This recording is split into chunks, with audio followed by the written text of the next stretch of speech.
नारद का क्या अर्थ होता है? ज्ञानम ददाति इति नारदम, जो ज्ञान दे उसी का नाम क्या है?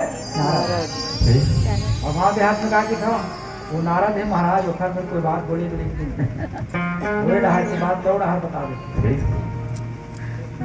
नारद का मतलब है ज्ञानम ददाति इति नारदम, जिससे हमको ज्ञान मिले वो नारद है। सुमन की तरफ से नो है नारद, बहुत कुछ हो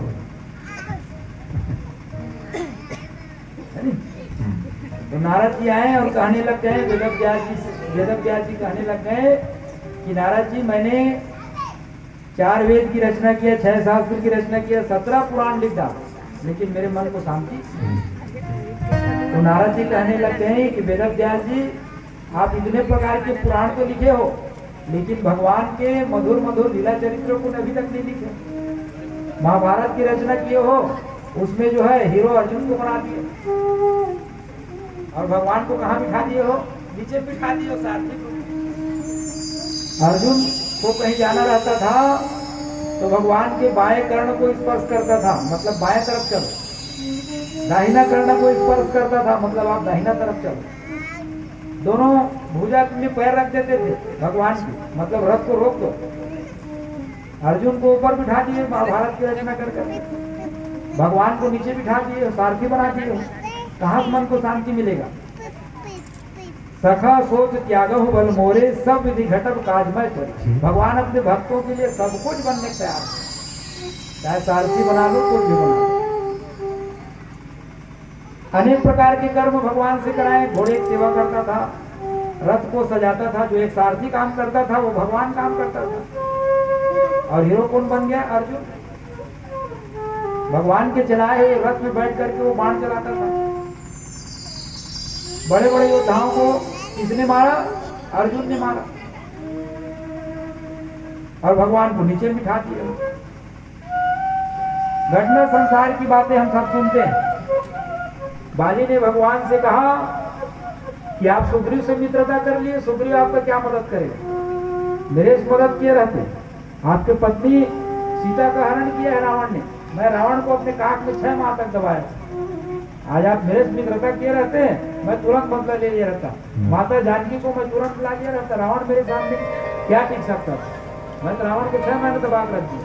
और सुग्रीव से मित्रता किए, क्या मदद करे? सुग्रीव नहीं जाने। मेरे डर के कारण तो वो गुफा और कंदराओं में छुप करके बैठा है कायर के समान। आपका क्या मदद करेगा? तो भक्ति में हमारी विश्वास होनी चाहिए। सुग्रीव को भगवान की मित्रता में और बल में शक हो गया कि बालिक मार सकेगा कि नहीं मार सकेगा। दोनों व्यस्त ताल देखा ही बिनु प्रयास रघुनाथ का। 2 बार सुग्रीव ने भगवान की परीक्षा लिया तो भगवान ने भी उसको 2 बार मारने के लिए भेजा। जा बाली तुमको मारेंगे। 1 बार भेजे तो दोनों एक ही जैसे दिखाए। भगवान छुप के बाण चलाओगे। भगवान के कहने लग गए कि सुग्रीव करने और कराने वाला तो मैं हूं, तुमको तो एक निमित्त मात्र बनना है। तो सुग्रीव कहने लग गए जब आप ही करने वाले हैं, आप ही मारने वाले हैं, तो मुझ पीटे पर काबर भेजा था? तुम्हारे ही बस बोला नहीं, काम कार्य तुमको खुद करना पड़ेगा। कर्म प्रधान विश्व कर रहा था और जो जस कर रही तो तस पहुंचा। कर्म हमको करना चाहिए, लेकिन फल देने वाले भगवान। ऐसा नहीं है कि हम बैठे बैठे वो तो हम सब काम हो जाए, भगवान तो कर ही से नहीं। तो इस प्रकार से भक्ति में विश्वास होनी चाहिए। बिनु विश्वास भक्ति नहीं, और ते ही बिन द्रव ही न। रथ में समस्त प्रकार के काम आपने भगवान से कराया। अगर अर्जुन बुआ का लड़का है तो दुर्योधन भी कोई दूसरा नहीं है, समझिए भगवान के। उनकी जो पुत्री लक्ष्मण है, उनका पुत्र के साथ में विवाह हुआ है। अनेक प्रकार के काम करवाया, तो मन को कहां से शांति मिलेगी? तो कहने लग गए कि वेदव्यास जी आप तो भगवान के गुणानुवाद गाओ, भागवत जी की रचना करो। तब वेद व्यास जी के मन में शांति आई और कहने लग गए नारद जी कि मुझको देखो। नारद जी अपने पूर्व जन्म की कथा बताने कि मैं पूर्व जन्म में एक दासी का पुत्र था। मेरी माता उन साधु महात्माओं की कुटिया में जा करके उनके कपड़े धोते थे, साफ सफाई करते थे, कपड़ा धोते थे और मैं भी अपने माता के साथ में चला जाता था। चातुर्मास करने के लिए कुछ संत पधारे, तो वो जो संत लोग चातुर्मास करते थे, भगवान की बड़े भजन करते थे, तो मैं भी भजन करके नाचता था। मेरी माता कपड़ा धोती थी और जो उन महात्माओं के लिए भोजन बनाती थी और उनका जो उच्छिष्ट बचता था उसको मैं ग्रहण करता था। अब मैं ये देखने लग गया कि मैं भी साधु बन जाऊं और मैं भी भगवान की भजन करूं। मैं उन साधु महात्माओं से कहने लग गया कि मैं आप लोगों के साथ में जाऊंगा। तो साधु महात्मा कहने लग गए कि बेटा तुम अपनी माता के इकलौते पुत्र और तुम जाओगे तुम्हारी माता अकेली हो जाएगी। माता से आज्ञा लेकर के आओगे तो हम तुमको ले जाएंगे। तो मेरी माता तो आज्ञा देने वाली है नहीं। एक जने बेटा हूं, कहां मेरी माता आज्ञा देगी। तो उन महात्माओं ने नारद जी को मंत्र दिया, गुरु दीक्षा प्रदान किया, चेला बनाया, कान फूको। ओम नमो भगवते तुभ्यं वासुदेवाय धीमहि प्रद्युम्नाय अनिरुद्धाय नमः संकर्षणाय च। ये वासुदेव गायत्री है। इस मंत्र का जाप करने से भागवत जी के पाठ करने का फल मिलता है। ओम नमो भगवते वासुदेवाय। और मंत्र देकर के मेरी चेला बनाए और मेरी माता की धड़कन तेज हो गई क्योंकि मैं गुरु के द्वारा दिए हुए मंत्र को जाप करने लगा। आजकल माताओं को डर होता है कि मेरा बच्चा बाबा ना बन जाए, भले कुछ बन जाए, बाबा बस मत बन जाए। बाबा की करतूत को देख करके आज सबकी स्थिति वैसी है। मेरी माँ कहने लग गई कि मैं अपने पुत्र का विवाह करूंगी। अब तो मैं और डरने लग गया कि मैं तो माता के मरने का इंतजार करने लग रहा था कि मेरी माता जब पधार जाए मैं भगवान को बढ़िया भजन करूंगा। और मेरी माता कह रही है कि अब विवाह करूंगी तो पत्नी के मरने की प्रतीक्षा करना पड़ेगी मेरे को।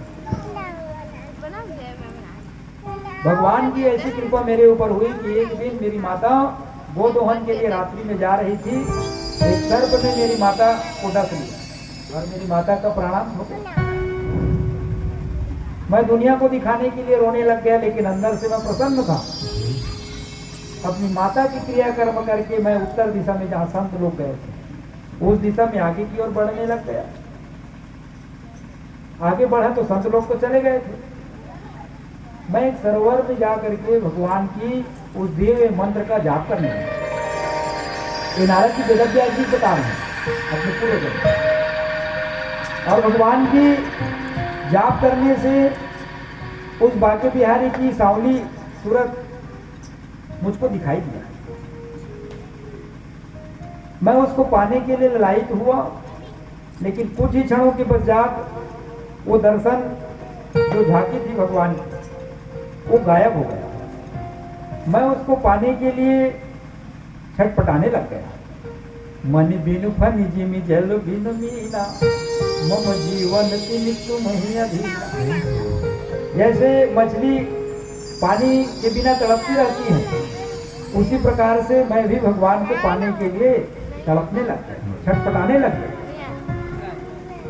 अपरिपक्वया कसायाणाम दुर्दर्शयो ही को योगिनाम। आकाशवाणी हुई कि हे नारद जी, आपकी जो तपस्या है, आपकी जो भजन है वो अधूरा है। तो मैंने कहा कि जब मेरी भक्ति अधूरी थी तो मुझको भगवान ने अधूरा दर्शन क्यों दिया? मुझको दर्शन ही नहीं देना था। कहने लग गए कि मैं उस भगवान को प्राप्त करने के लिए मन से मन मानसिक पूजा करने लग गया। भगवान को प्राप्त करने के लिए मन में है बसी अब चाहे यही, प्रिय नाम तुम्हारा उचारा करूं, बिठला के तुम्हें मन मंदिर में मनमोहनी रूप निहारा भर के दृग पात्र में, ये नैन रूपी जो पात्र है, भर के दृग पात्र में प्रेम कजल निज पंकज नाथ पखारा करूं, बन के मैं तुम्हारा पुजारी प्रभु, नित्य आरती भव्य उतारा करूं। कि मैं आपकी हमेशा पूजन करता रहूं, भक्ति करती रहूं। इस प्रकार से उनकी मन की इच्छा के कारण इस सृष्टि में प्रलय आया, प्रलय में मैं भी समाहित हो गया, मेरी भी मृत्यु हो गई। और जब दूसरा जन्म मेरा हुआ तो मैं कहाँ दासी का पुत्र था, और सत्संग के कारण, उन संतों के आशीर्वाद के कारण, भगवान की भक्ति के कारण जब मेरा दूसरा जन्म हुआ तो मैं ब्रह्मा के मानस पुत्र के रूप में मेरा जन्म हुआ। आज मैं ब्रह्मा का मानस पुत्र हूँ, तीनों लोकों में मेरी पूजा होती है, कहीं भी जाऊं। भगवान अगर हमारी इच्छा को कभी पूर्ण नहीं करते ना, तो इसमें हम लोग क्या करते हैं, भगवान के प्रति नाराज हो जाते हैं कि मैंने ये अनुष्ठान किया और भगवान ने मेरी इच्छा को पूर्ण नहीं किया। भगवान कभी कभी अगर हमारी इच्छा को पूर्ण नहीं करता है, उसमें भी हमारे लिए अच्छा ही रहता है। एक राजा और एक मंत्री था,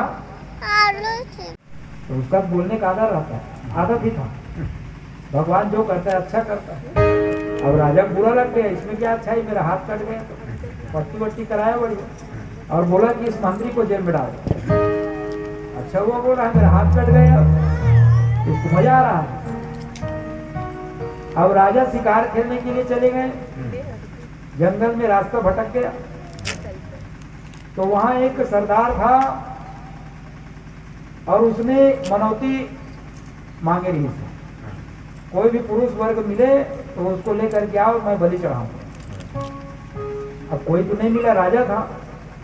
उस राजा को ले जाकर के बढ़िया स्नान कराया, फूल माला पहनाया, चंदन लगाया, नया वस्त्र धारण कराया, और जैसे ही बलि देने के लिए, बलि देने ही वाले थे तो हाथ को देख लिए, पट्टी बंधा हुआ था। अरे ये तो अपंग है, पट्टी बंधा हुआ है, तो बलि नहीं बन पाएगा, छोड़ दो इसको, बोलो। राजा जीव बच गए, खुश हो गया। मेरा जो मंत्री कहता था भगवान जो करता है वो अच्छा करता है, तो मेरे लिए तो अच्छा हो गया, मेरा जीव बच गया, भगवान की जो जो किया हो। मंत्री बोलो कि इसको जेल से लाओ, क्या हो। और जेल से ला करके बोलने लग गया कि भैया ये हाथ कटा हो तो अच्छा हो गया मेरे लिए। आप बोले ना भगवान जो करता है अच्छा करता है, तो भगवान ने अच्छा किया कि आज मेरा हाथ कट गया, नहीं तो मेरी बलि हो जाता। लेकिन तुम्हारे लिए क्या अच्छा हुआ, तुम तो जेल में चले गए थे ना। तो कहने लग गया कि राजा जी अगर आज मैं जेल में नहीं जाता तो मैं शिकार खेलने के लिए आपके साथ जा रहता, और आपके बलि नहीं होता, मेरे की बलि दिए रहते। मेरे लिए भी अच्छा हुआ, मेरे जेल में डाल दिया। मैं अगर आज जेल में नहीं गया रहता तो मैं आपके बदला बलि मेरा ही चढ़ता। तो भगवान जो भी करता है, हमको दुख जरूर होता है कि भगवान ये अच्छा नहीं किया, लेकिन उसमें भी उसकी अनुकंपा छुपी रहती है, उसका अनुग्रह छुपी रहती है, और वो बाद में हमको पता चलता है। ये भगवान की भक्ति है। आप अनुरूप देहु प्रभु मोहिनी। नारद जी जब विश्व मोहिनी के स्वयंवर के लिए गए तो भगवान को कहने लग गए कि आप अपना रूप दे दीजिए, मेरे स्वयंवर में जाना है। तो भगवान ने उसको कपि की आकृति दे दिया, क्योंकि अगर उसको सुंदर रूप दे दिया रहता तो वो भी माया मोह में पड़ जाता। तो भगवान कभी कभी हमारी इच्छा को अगर पूर्ण नहीं करता है तो उसमें भी हमारी अच्छा ही रहता है। तो इस प्रकार से नारद जी कहने लग गए कि भगवान ने मुझको ये वीणा प्रदान किया है, और मैं इस वीणा के द्वारा भगवान के ही गुण को गाया करता हूँ। देवदत्तां विम्यां वीणां स्वर ब्रह्म विभूषितां मूर्छयित्वा हरिकथं गायमानं शराम्यहम्। मैं भगवान की इस वीणा को बजा करके भगवान की ही भक्ति करता रहता हूँ। आप जो है भगवान की भागवत की रचना करें। तो सम्यप्रास आश्रम बद्रीनाथ में वेद व्यास जी, जब आप लोग माना गांव जाओगे बद्रीनाथ, तो वहां चट्टान ऐसा लगता है कि कोई वेद की ऋचाएं रखी हुई है। उस बद्रीनाथ में वेद व्यास गुफा में वेद व्यास जी जो है भागवत की रचना करने लग गए और गणेश जी जो है लिखने लगे। कौन लिखा है? गणेश जी। वेद व्यास जी बोलते गए भगवान के चरित्र और गणेश जी जो है लिखते गए। अब लिखने का काम हो गया, लेकिन अब इसको पढ़ाएं किसको? भागवत धर्म का प्रचार करना है। तब वेद व्यास जी को अपना पुत्र सुखदेव जी याद आए, जो जन्म लेते ही जंगल में चले गए। तो वापिस कैसे आएंगे? तो दो श्लोक को अपने शिष्यों को रटाया और कहने लग गए कि जहां सुखदेव जी गुफा कन्नाव जंगल में बैठे होंगे ना, ये दो श्लोक को जा करके वहां गुनगुनाना, जिसमें भगवान की सुंदरता का वर्णन किया गया है और भगवान की दयालुता का वर्णन किया। इस श्लोक को सुन करके सुखदेव जी जहां कहीं पर भी होगा ना, वो आ जाएंगे। तो पहला श्लोक वेद व्यास जी के शिष्यों ने गुनगुनाना प्रारंभ कर दिया। बरहा पीडम नटवर बपो कर्णयोः कर्णिकारम् बिभ्रजवासा कनक कपिशं वैजयन्तीं च मालाम् रन्ध्राण वेणोरधर्षया पूरयन् गोपवृन्दे बिन्दारण्यं स्वपदर्वणं प्राविशद्गीतकीर्ति। वरहा पीडम नटवर बपो, भगवान बांके बिहारी कृष्ण जी मोर मुकुट धारण करके और अपने कर्ण में कनेर का पुष्प धारण करके बंसी बजाते हुए, पीतांबर धारण करके हुए, गौ चराते हुए वृंदावन में प्रवेश पा रहे हैं।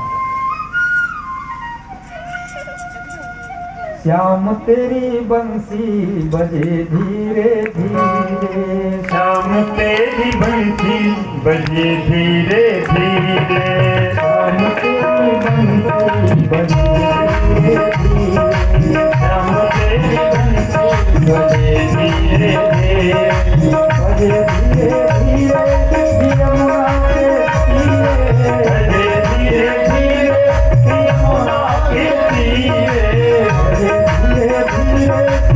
कि भगवान का स्वरूप कितना सुंदर है, लेकिन तो सुंदर हो, दयालु है जरूरी थोड़ी।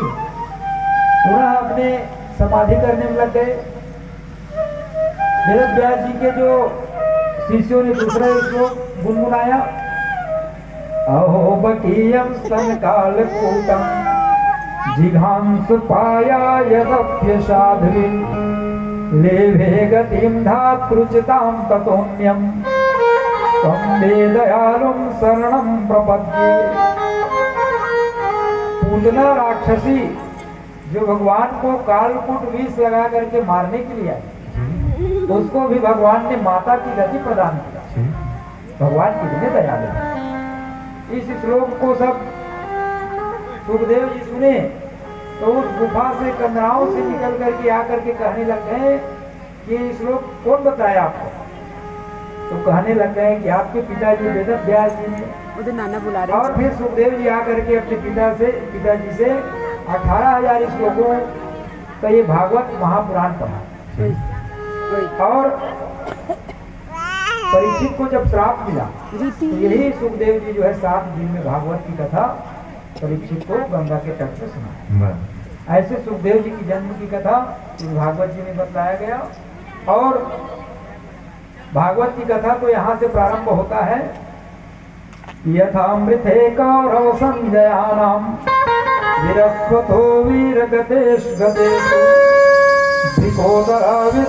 2 जन के झगड़ा थे, बस कुछ नहीं, अंधे का पुत्र अंधा आपसे बोले बस, और ज्यादा कोई बात नहीं रही। अंधे पुत्र आपके महाभारत वाणी ऐसी बोलिए मन का आपा खोया, औरन को शीतल करे और आपन शीतल हो। वाणी को सोच समझ के बोले। तो आशीर्वाद प्राप्त करने के लिए दुर्योधन अपनी माता के पास में गए, गंधारी के पास में। तो गंधारी कहने लग गए कि बिना कपड़े के मेरे पास में आना। तो 4 बजे उठ करके दुर्योधन जो है अपने माता के पास में जा रहे थे। इस दृश्य को जब भगवान ने देखा कि अगर गंधारी इनके पूरे शरीर में दृष्टिपात करेगी तो इसका पूरा शरीर जो है वज्र के समान हो जाएगा। भगवान इस रहस्य जानते थे। तो भगवान आकर के कहने लग गए कि इतने बड़े हो गए और माता के पास में निर्वस्त्र जा रहे हो, कुछ लज्जा नहीं आती तुमको? तो कहने लग गए कि केशव, मेरी माता की ही आज्ञा है और मैं अपनी माता की आज्ञा को मान करके ही जा रहा हूँ। ठीक है, लेकिन मर्यादा तो है भाई, उसको वस्त्र ढक करके जाओ। तो कुछ नहीं मिले, केले पत्ता ढक लिया नहीं जांग तक। और जैसे गंधारी जी शिविर में गए ना, गंधारी अपने आंख को खोले और दुर्योधन के पूरे शरीर में दृष्टिपात किया। जहां जहां दृष्टि पड़ी तो पूरा शरीर वज्र के समान, लोहे समान हो।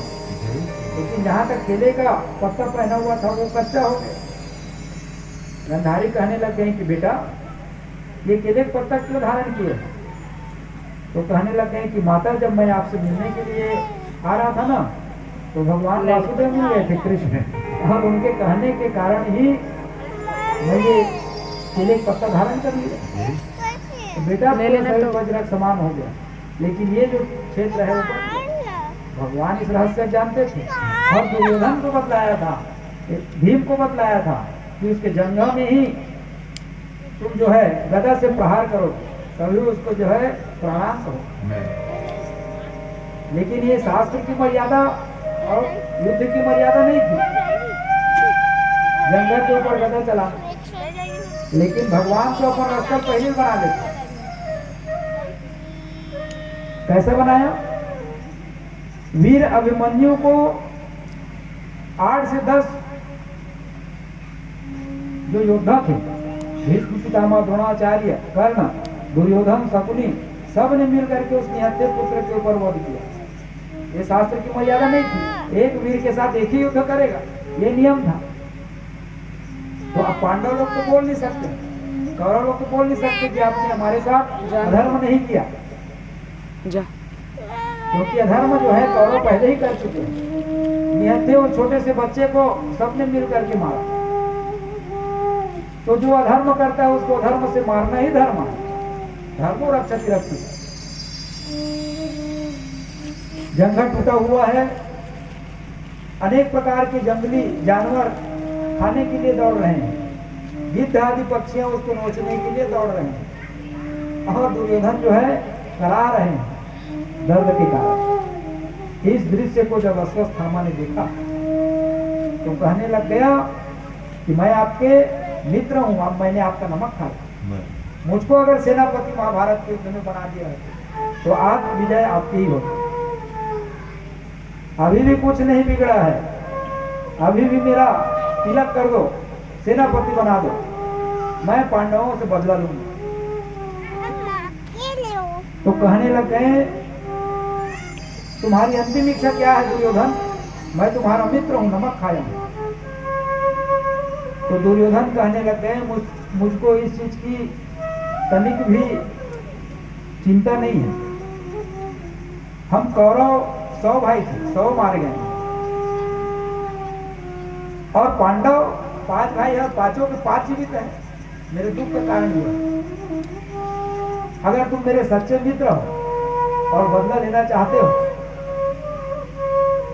तो 5 पांडवों में से एक का भी वध कर दोगे ना, तो मेरी आत्मा को शांति मिलेगी। तो वो इस बात को सुन करके रक्त से वहीं पर अश्वत्थामा का अभिषेक किया, सेनापति बनाया। अश्वत्थामा जब जाने लग गए पांडवों के शिविर की ओर, तो उन्होंने एक विचित्र दृश्य देखा। काक उल्लू नहीं आया, क्योंकि उल्लू को दिन में दिखाई नहीं देता, रात्रि में दिखाई देता है, और कौवा रात में दिखाई नहीं देता है। तो एक उल्लू रात्रि में जाकर के 100 उल्लू जो कौवा था उस पर विजय प्राप्त करके भगा दिया। इस दृश्य को जब अश्वत्थामा देखा तो कहने लग गए कि मैं भी रात्रि में जा करके, दिन में नहीं सक सकता था पांडवों से, रात्रि में जा करके उनके शिविर में प्रवेश किया। तो भगवान कहने लग गया कि आज उत्सव की बेला है, चलो उत्सव मनाते हैं। और पांचों पांडव को लेकर के गंगा किनारे घूमने के लिए चले गए। और उनके शिविर में जो सैया था उसमें पांडवों के पांचों पुत्र सो गए। भगवान जिसको बचाना चाहता है ना उसको बचा लेता है। अपने अपने घरन की, अपने अपने घरन की, सबका हो को पीर, तुम्हें पीर सब धरन की, और धन्य धन्य रघुवीर। भगवान जिसको बचाना चाहता है उसको बचा लेता है। जा को राखे साइया मार सके ना को, और बाल न बाका कर सके जो जग बैरी हो। ककरो कुछ मत बिगाड़े रहा, हाँ तो कुछ नहीं हो। दुनिया तो शत्रु बन जाए, क्या करना है, जलन करे तो कर, तय भर ककरो मत बिगाड़ दे, सब नहीं है। अश्वत्थामा उस शिविर में प्रवेश किए हैं और द्रौपदी के उस पांचों निहत्थे पुत्रों को सर को काट करके और एक कपड़े में बांध करके पांचों के सिर को ला करके दुर्योधन को देने लग गए। आप तो एक पांडव को मारने के लिए बोले थे, मैं पांचों पांडवों के सिर को मार करके लाया। दुर्योधन को विश्वास कि वो पांडव इतने आसानी से मरने वाले नहीं हो, तो कहने लग गए अश्वत्थामा तुम भीम के सिर को दो मेरे को। काका बड़ा भाई नहीं है, सब एक एक बात का जाना तो निकल गए। जब भीम के सिर को दुर्योधन के हाथ में दिए और दुर्योधन ने अपने हाथ से जब दबाया तो दुर्योधन का जो सिर है वो खिंचक गया। वो जान लिया कि ये भीम का सिर नहीं है, इतना सरल नहीं है भीम का जो सिर है। अरे अश्वत्थामा ये तो पांडवों के बच्चे हैं और इसको मार करके तुमने तो हमारे वंश में पानी देने वाले भी नहीं रखे। ये बच्चे लोग जीवित रहते थे, हमारा क्रियाकर्म करते, गया श्राद्ध करते, पिंडदान करते। इस बच्चे को मार करके तो तुमने हमारे वंश को ही खत्म कर दिए। और इस दुख के कारण दुर्योधन का प्राणांत हो गया, मर गए इस दुख के कारण। जब अश्वत्थामा जाने की पांडव जीवित है तो कहने लग गए मुझको छोड़ने वाले तो नहीं। रथ में और अर्जुन ने भी ब्रह्मास्त्र चलाया, वेदव्यास जी ने दोनों ब्रह्मास्त्र को शांत किया। और भगवान कहने लग गए कि इसको पकड़ करके मृत्यु दे दो। मत्तम प्रमत्तम उत्तम सुत्तम बालम स्त्री जड़म प्रपन्नम मृथम गीतम न रिपुहन्ति धर्म वेद का ये नियम है कि किसी स्त्री को, किसी बालक को, कोई पागल है उसको नहीं मारना चाहिए, कोई सोए हुए हैं उसको भी नहीं मारना चाहिए। ये शास्त्र की मर्यादा है। इसने अधर्म किया है।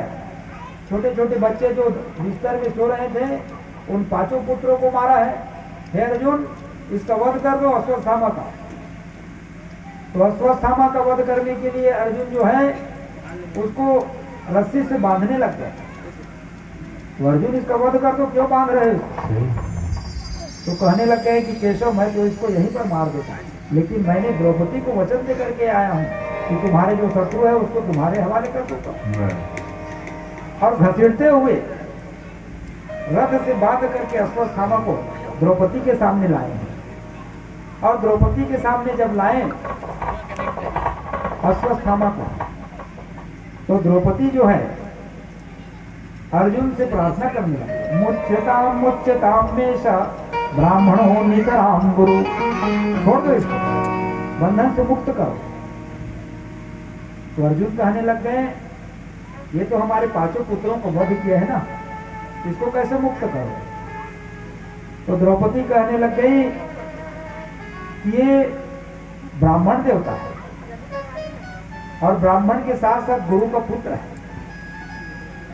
आत्मा में जायते पुत्र, गुरु के ही आत्मा पुत्र के रूप में जन्म लेता है। गुरु का पुत्र गुरु के समान ही होता है। छोड़ दो इसको, ब्राह्मण का वध नहीं करना चाहिए। आप भूल गए इनके पिताजी के उपकार को। आपको सर्वश्रेष्ठ धनुर्धर बनाया द्रोणाचार्य जी, और इनके पुत्र है द्रोणाचार्य जी तो महाभारत के युद्ध में मारे गए हैं, और इसकी माता कृति जो अकेली है उनको इन पुत्र का सहारा है। मेरे 5 पुत्र मारे गए हैं। मैं जानती हूँ कि पुत्र का वियोग क्या होता है, मैं इसीलिए इनको छोड़ने के लिए बोल रही हूँ। ये अपने माता का सहारा है, इनके माता के इनके पास इनके सिवाय कोई सहारा नहीं, इसीलिए आप इसको छोड़ दो। मारोदित जन्म गौतमी प्रति देविता, जो धर्म की बात करे वो धर्म पत्नी है। धीरज धर्म मित्र और नारी, आपत काल परे खहुचारी। पत्नी की परीक्षा जब हम जो है विपत्ति में पड़ जाए तब पत्नी की परीक्षा हो। जो धर्म की बातें करे, जो अपने पति को धर्म की मार्ग में लगा दे, वो धर्म पत्नी है। धर्म पत्नी क्यों कहा गया है? पति को धर्म की बातें बताए, वो धर्म पत्नी है। युधिष्ठिर को द्रौपदी की बात अच्छा लगा, जचा, द्रौपदी ठीक कह रही है, धर्म की बातें कर रही है। लेकिन भीम कहने लग गए तुम सब छोड़ो, छोड़ दो, मैं छोड़ने वाला नहीं हूं। अश्वत्थामा को अपने गधे से मैं मार डालूंगा। युधिष्ठिर कहने लग गए कि भैया हमने द्रौपदी को वचन दिया है। इस दृश्य को देख करके अर्जुन भगवान से कहने लग गए कि भगवान केशव, आप चुपचाप खड़े हुए कोई धर्म की बात बताओ, इस समय हमको क्या करना चाहिए? तो भगवान कहने लग गए ब्रह्म बंधु न हत्यव्यम आतताईव धारणम। ब्राह्मण का वध नहीं करना चाहिए अर्जुन। ब्राह्मण अगर कितना भी निंदित कर्म क्यों न किया हो, ब्राह्मण को मारना नहीं चाहिए, शास्त्र की मर्यादा है। और बोल रहा है आतताईव, और आतंकवादी को छोड़ना भी नहीं चाहिए। भगवान दोनों बातें कर रहे हैं। इसने जगन्य प्राप्त किया है, 5 पुत्रों को मारा है, तो इसको छोड़ना भी नहीं चाहिए। तो अर्जुन की बने बतान भाई, एक खनेड़ा बता था, दूढ़ा घोड़ा की बात कर सकता है। एक खान बताओ, छोड़ना है मारना है, फिर बताओ। तो कहने लग गए कि मैंने युधिष्ठिर से पूछ लो, राजा है, धर्म की बातें करता है, लेकिन याद रखना तुम क्षत्रिय हो, और जो शास्त्र संपन्न हो ना वही चीज करना। तो अर्जुन को भी तो भगवान ने गीता का उपदेश दिया है।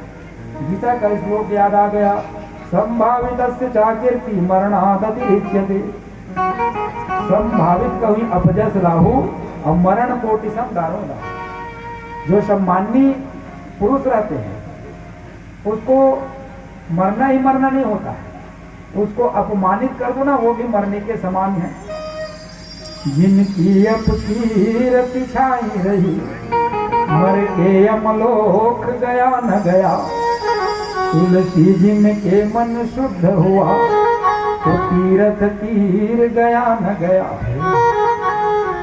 जिसकी अपकीर्ति छाई रही, जो अपकीर्ति वाले मनुष्य है, वो मर के भले ही देवलोक न गया हो, आप भले तीर्थ न गए हो, और मन आपका अगर शुद्ध है, जिनकी अपकीर्ति छाई रही, मर के यमलोक गया न गया। तुलसी जिनके मन शुद्ध, जिसका मन शुद्ध है, निर्मल है, वो भले अगर तीर्थ नहीं गया है, लेकिन उसका जो मन है वो भगवान के वैकुंठ के समान माना गया है, सभी तीर्थों को फल मिलने वाला है। अश्वत्थामा के बाल के अंदर में एक मणि था, उसको अर्जुन ने तलवार से निकाल करके उसको अपमानित किया, धक्के मार से शरीर से बाहर निकाला, अपमानित हो गया अश्वत्थामा। मणि का प्रभाव था कि अश्वत्थामा को भूख नहीं लगता था, कोई प्रकार की बीमारी नहीं आती थी, उस क्षेत्र में किसी भी प्रकार के आतंक, भूकंप आदि नहीं आता था। उस मणि को निकाल करके वहां से रक्त प्रवाहित होने लग गया, और अश्वत्थामा जो है उस क्षेत्र से निकल करके, शिविर से निकल करके चले गए। क्योंकि अश्वत्थामा आज भी जीवित है कलयुग में। अश्वत्थामा बलिर्व्यासो हनुमानस्य विभीषण। कृपा परशुरामस्य सप्तेत चिरंजीवा। अश्वत्थामा जीवित है, परशुराम जी जीवित है, कृपाचार्य जी जीवित है, हनुमान जी जीवित है, आज भी इस पृथ्वी पर है धराधाम में। और जब बच्चों का जन्मदिन मनाओ ना तो ये सातों चिरंजीवी का नाम लेना चाहिए। आप लोग कैसे करते हो? बर्थडे मनाते हो तो केक काटते हो और मोमबत्ती फूकते हो, ये हमारी परंपरा नहीं है। हम लोग तो ज्योति की ओर चलने वाले हैं, है ना, तमसो मां ज्योतिर्गमय। हम लोग मोमबत्ती बुझाने वाले नहीं हैं। बर्थडे मनाए तो बढ़िया भगवान की कथा कराए, बच्चे मंदिर में जाए,